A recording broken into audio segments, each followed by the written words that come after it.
आइए समझते हैं जापानीज नॉवेल जो 1960 ईस्वी में हारुकी मुराकामी के द्वारा लिखा गई थी, जिसका मतलब है नॉर्वेजियन वुड। ये बहुत ही फेमस, विश्व फेमस नॉवेल बुक है। It's very philosophical and psychological and realism पे बेस्ड है ये नॉवेल। ये जापान की बड़ी बड़ी यूनिवर्सिटी में पढ़ाई जाती है और इस पे आज भी वर्क जारी है। इसको समझने के लिए साइकोलॉजी टर्म्स को इसमें दो कैरेक्टर होता है, एक वातानाबे, एक मितोरी सान। दो होता है, एक लेडीज, एक जेंट्स।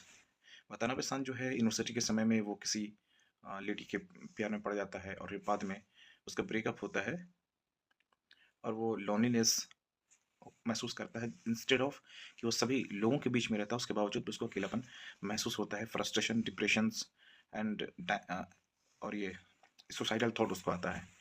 तो उसकी जवानी का फेस बड़ा दुख भरा रहता है और बहुत उदास रहता है। दूसरी तरफ एक मिदोरी होती है जो very hopefully energetic and keep growing और फुल ऑफ एनर्जी से भरी होती है।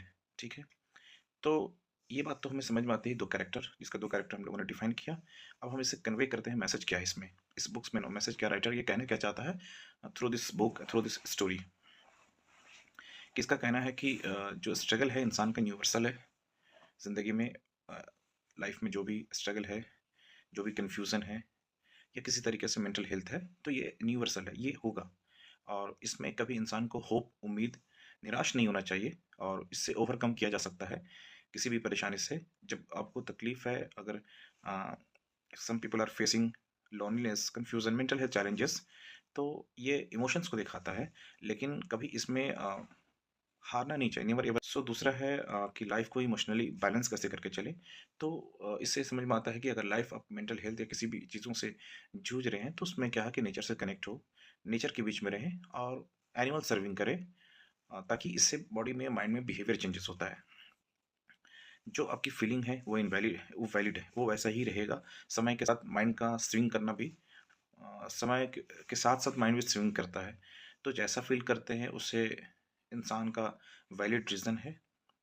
लेकिन इस कहानी से ये समझ में आता है कि लोग जो सोचने में, जो ओवर थिंकिंग में जितना समय बिता देते हैं, वो हकीकत में उसकी ज़िंदगी में उतना परेशानी होती नहीं है।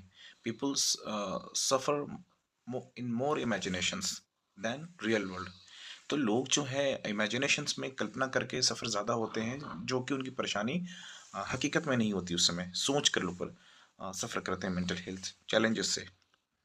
तो अगर इस तरीके से होता है तो